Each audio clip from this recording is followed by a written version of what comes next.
أعوذ بالله من الشيطان الرجيم. بسم الله الرحمن الرحيم. إذا جاء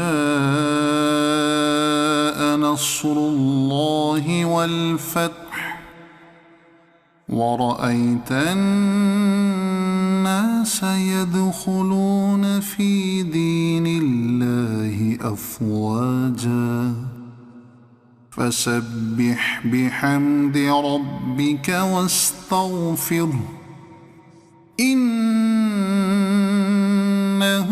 كان توابا. صدق الله العظيم. This lesson is completed. Now you please practice this lesson 3 times a day for 3 days, and we will learn our next lesson soon, inshallah. If you have any question regarding this lesson or previous lessons, please ask in comments section below, and we will give you quick answer, inshallah. Thank you. Allah Hafiz.